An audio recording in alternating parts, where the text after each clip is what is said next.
우리의 성령 오셔서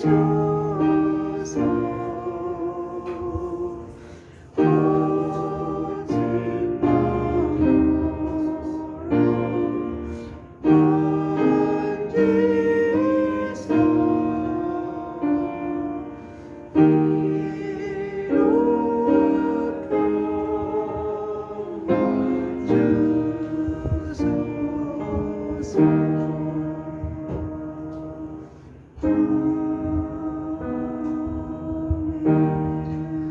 그가 찔림은 우리의 허물 때문이요 그가 상함은 우리의 죄악 때문이라.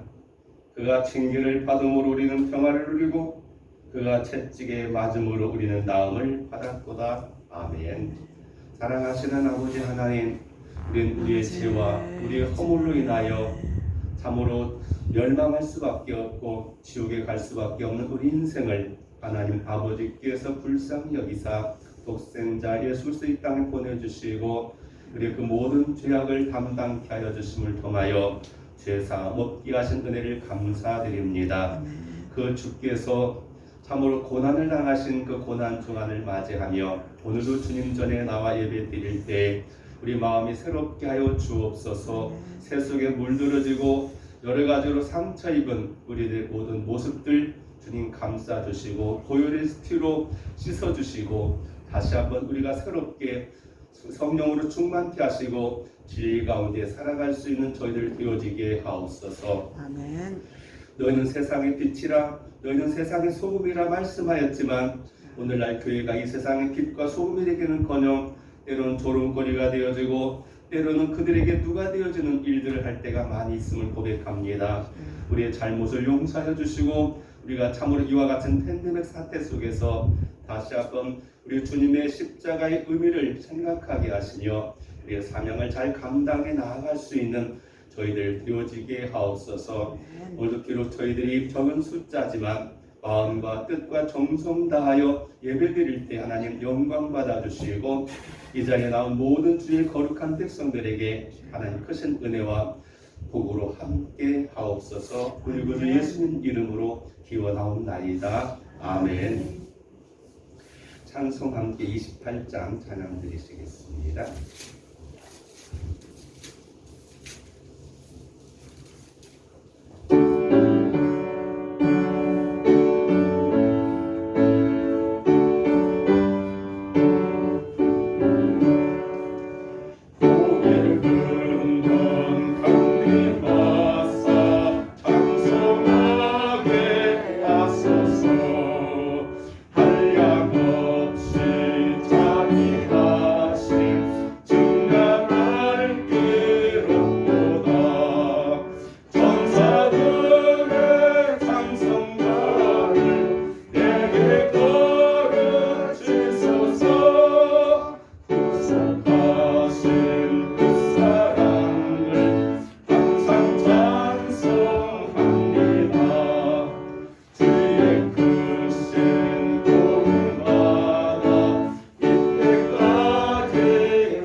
하늘에 계신 우리 아버지, 아버지 이름을 거룩하게 하시며 아버지의 나라가 오게 하시며 아버지의 뜻이 하늘에서와 같이 땅에서도 이루어지게 하소서.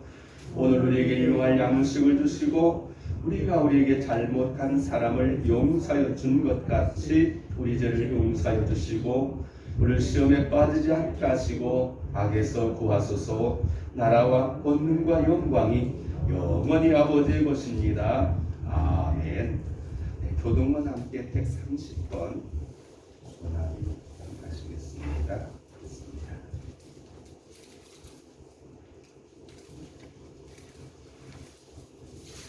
30번 고난주간 1 하시겠습니다. 이튿날 요한이 예수께서 자기에게 나오심을 보고 이르되 그날의 죄와 더러움을 씻는 셈이 이러므로 나의 마음이 기쁘고 나의 영도 즐거하며 내 육체도 안전히 살리니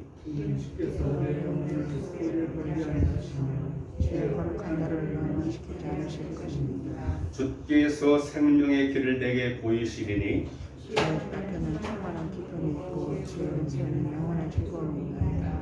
큰 음성으로 이르되 죽임을 당하신 어린 양은 능력과 부와 지혜와 힘과 존귀와 영광과 찬송을 받으시기에 합당하도다 하더라. 아멘. 91장 함께 찬양 드리시고 예배를 위해서 정순 권사님 기도 인도해 주시겠습니다.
사랑과 은혜가 많으신 하나님 아버지 감사합니다.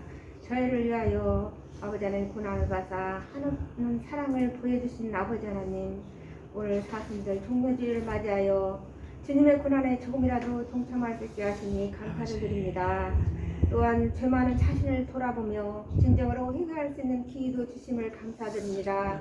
아버지 하나님, 십자가를 바라볼 때마다 구속의 주님으로 고백하며 살게 하시고 영원토록 십자가의 은혜 안에 사는 삶이 되게 하여 주시옵소서. 아버지 하나님, 한없이 낮아지기를 원하셨던 주님의 모습을 본받아 낮아지기를 기뻐할 수 있는 저희가 되게 하시고, 끝없이 섬기기를 원하셨던 그 주님의 모습을 본받아 섬기기를 즐거워할 수 있게 도와주시옵소서. 무조건적으로 누구든지 사랑하기를 원하셨던 주님의 사랑을 본받아 무조건적 사랑을 실천하는 데 주저함 없게 하시고, 누구든지 차별치 않으시고 세워주시기를 원하셨던 우리 주님의 성품을 본받아 남을 세워주는 일에 차별의 잣대로 선을 긋지 않는 삶이 되게 하여 주시옵소서. 아버지 하나님, 코로나19로 인하여 힘든 시기를 겪고 있습니다. 서민 경제와 정신적인 기갈에 놓여 있는 이 나라 주님의 백성들을 주님 사랑으로 치유해 주시고 구원의 주님을 만날 수 있는 은총을 내려 주시옵소서.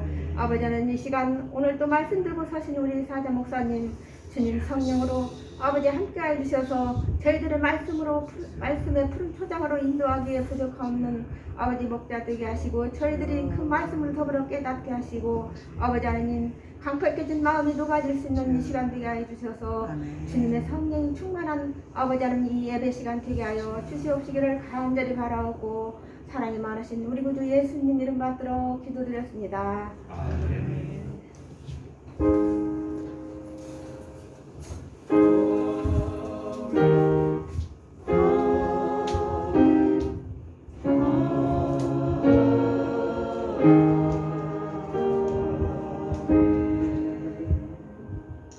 하나님 말씀은 요한복음 18장 보시겠습니다. 요한복음 18장 1절에서부터 11절까지 말씀 하시겠습니다.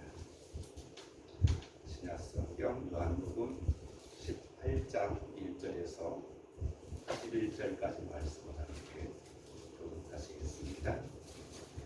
예수께서 이 말씀을 하시고 제자들과 함께 기드론 시내 건너편으로 나아가시니 그곳에 동산이 있는데 제자들과 함께 들어가시니라. 그것은 가끔 예수께서 저들과 오시는 곳이므로 예수를 타는 자도 그것을 알더라. 유다가 군대와 대제사장들과 바리새인들에게서 얻은 아랫사람들을 데리고 등과 횃불과 무기를 가지고 그리로 오는지라. 예수께서 당할 일을 다시고 나아가 이르되 너희가 누구를 찾느냐. 대답하되 나사렛 예수라 하거늘 이르시되 내가 그니라 하시니라. 그를 파는 유다도 그들과 함께 섰더라. 예수께서 그들에게 내가 그니라 하실 때 그들에게 상당히 부러지는지라. 이에 다시 누구를 찾느냐고 물으신데 그들이 말하되 나사렛 예수라 하거늘. 예수께서 대답하시되 너희에게 내가 그니라 하였으니 나를 찾거든 이 사람이 가는 것을 용납하라 하시니 이는 아버지께서 내게 주신 자 중에서 하나도 잃지 아니하였사옵나이다 하신 말씀을 응하게 하려 함이로라. 이에 시몬 베드로가 칼을 받았는데 그것을 빼어 대천당 정을 쳐서 왼편이 이를 내어버리니 같이 읽겠습니다. 예수께서 베드로더러 이르시되 칼을 칼집에 꽂으라. 아버지께서 주신 잔을 내가 마시지 아니하겠느냐 하시니라. 아멘. 여기 말씀 듣기 전에 찬송 한 장 찬양하시겠습니다. 614장 얼마나 아프셨나. 614장 전주 1절 간주 2절 그렇게 하시겠습니다.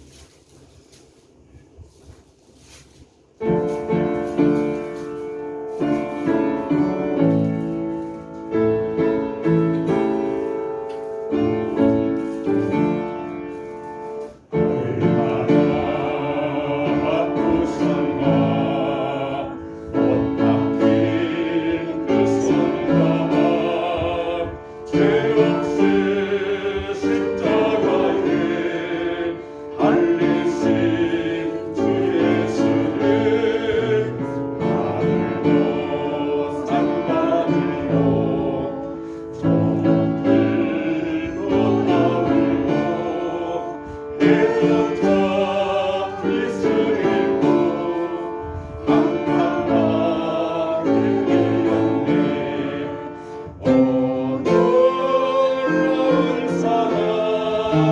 크시고 끝없소나 오정님 사랑에 구원의 강물 넘치네.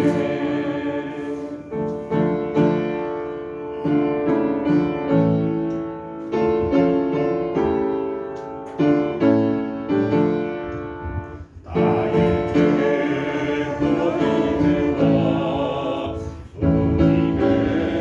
모든 죄를 모두 다 사하시고 십자가 달리신 주 오늘과 승만하에 흐르는 그 귀한 길 골고다 언덕위를 붉게 물들이셨네. 오 놀라운 사랑 크시고 끝없도다 오 주님 사랑에 구원의 강물 넘치네. 아멘. 네, 교회 여러분으로 오늘은 종료주일 그리고 이번 주간을 고난주간 그렇게 정해서 예수님께서 우리를 위해 십자가 달리신 그 일을 묵상하며 다시 한번 세속에 찌드는 우리들의 마음을 우리 영혼을 하나님 앞에 새롭게 하는 그런 시간을 갖는 그런 주간이라고 볼 수가 있겠습니다. 앞서서 예수님께서는 제 다락방에서 제자들과 함께 마지막 만찬을 하시고 그들 위해서 기도해 주시고 그리고 제자들과 함께 가는 마지막 여정길을 오늘 본문은 우리에게 소개하고 있습니다. 그들은 예루살렘 성 밖으로 나가 있고 그리고 우리가 잘 아는 그런 산, 예수님 열심히 기도하신 그 산을 향해서 나아가셨습니다. 왜냐하면 우리가 어떤 중요한 일을 하기 위해서는 항상 기도가 선행될 필요가 있었고 예수님 그 본을 우리에게 너무도 잘 보여주신 그런 삶이었습니다. 오늘 우리는 모든 걸 내 마음대로 결정하고 잘 안 되거나 어려울 때 아이고 하나님 도와주세요 라고 할 때가 참 많이 있습니다.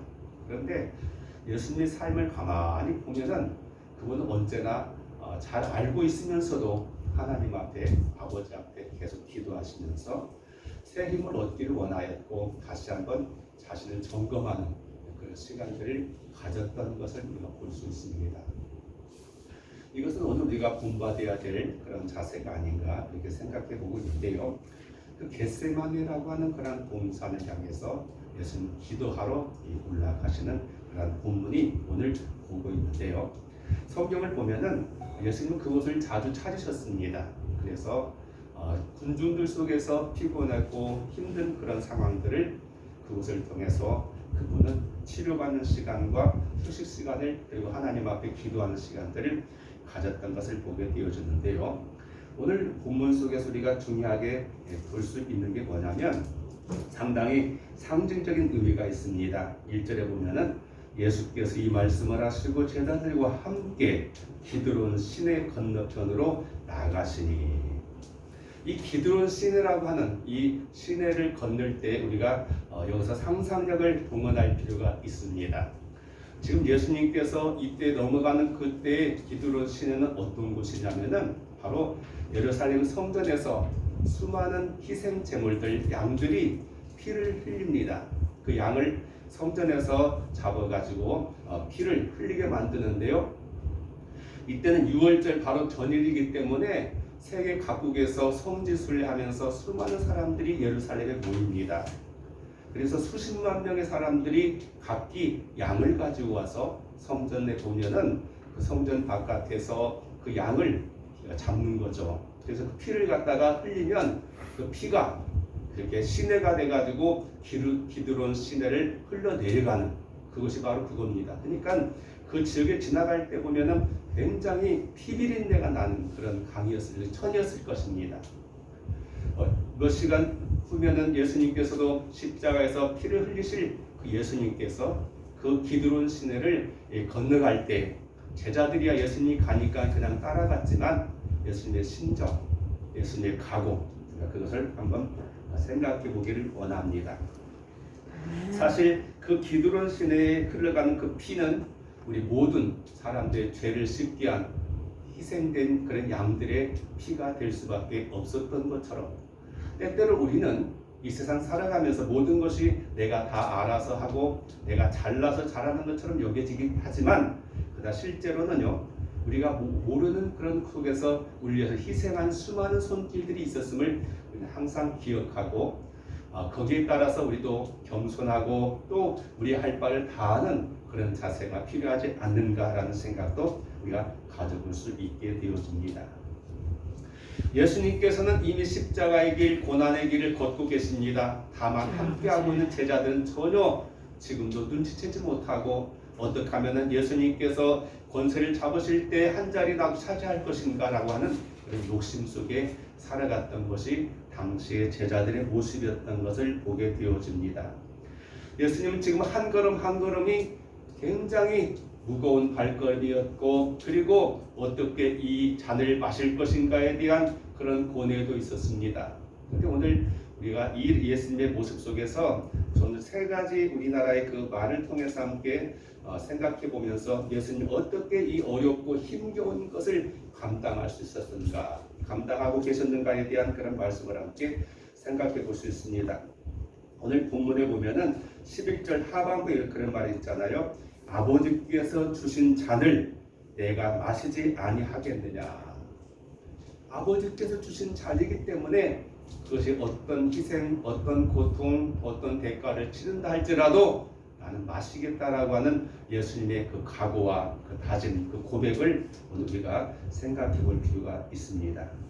원래 오늘 본문 2절과 3절 사이에 보면은 다른 삼복음서에 보면은 공관복음서라고 말하죠. 거기는 예수님께서 정말로 겟세마네 동산에서 처절하게 기도하는 그런 모습이 소개되고 있습니다. 그분은 너무 힘이 들기 때문에 제자들에게 좀 떨어진 곳에서 제자들에게 나를 위해서 좀 기도 좀 해달라 부탁하셨습니다. 그러나 예수님께서 기도하시다가 돌아보면 제자들은 졸고 있어요. 물론 피곤하겠죠. 예수님과 함께 계속 낮에 돌아다니면서 성전에서 이제 그 물 장사한 사람 쫓아내기도 하고 무리들에게 말씀도 전하고 계속 걸어다니니까 얼마나 피곤했습니까? 함께 했던 제자들 피곤할 것 같아요. 그러나 예수님께서 특별히 나를 좀 기도해달라. 그래가지고 깨워가지고 또 가면은 또다시 돌아서 보면 또 잠들고. 근데 예수님 그때 어떤 기도를 드리셨어요? 얼마나 간절하게 강렬하게 기도하셨냐면 땀방울 흐르는데 그것이 핏방울처럼 끼어졌다라고 성경은 우리가 말할 정도로. 저도 이제 청년 때 열심히 기도했습니다. 뭐 기도 가가지고 기도하기도 하고, 또는 부흥회 가가지고 기도하기도 하고, 때로는 퇴근에는 성전 가서 혼자 기도하기도 하고, 아무리 막 기도해도요 성대 결절로 오는데 땀방울이 밑방울을 나는데요. 그런데 얼마나 예수님께서는 정말 온 진액을 다 쏟아서 기도하셨는지 성경은 그렇게 말합니다. 땀이 떨어지는 분이가 핏방울이 되어 있더라 라고 말할 정도로 이게 애절하게 기도하셨다라고 말씀하고 있습니다. 거기에 따르는 그 내용을 그렇게 보고 있죠. 누가복음 22장 42절에 보면은 아버지여 만일 아버지의 뜻이거든 이 잔을 내게서 옮기시옵소서. 그러나 내 원대로 마옵시고 아버지의 원대로 되기를 원하나이다. 예수께서 힘쓰고 애써 더욱 간절히 기도하시니 땀이 땅에 떨어지는 핏방울같이 되더라. 이렇게 말씀하고 있습니다.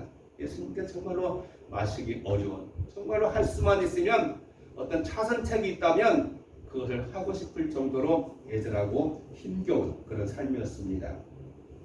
의미 있는 것은요, 이 겟세마네라고 하는 그런 단어가 그 동산의 뜻이 뭐냐면은 바로 기름틀이라고 하는 그런 뜻이 있어요.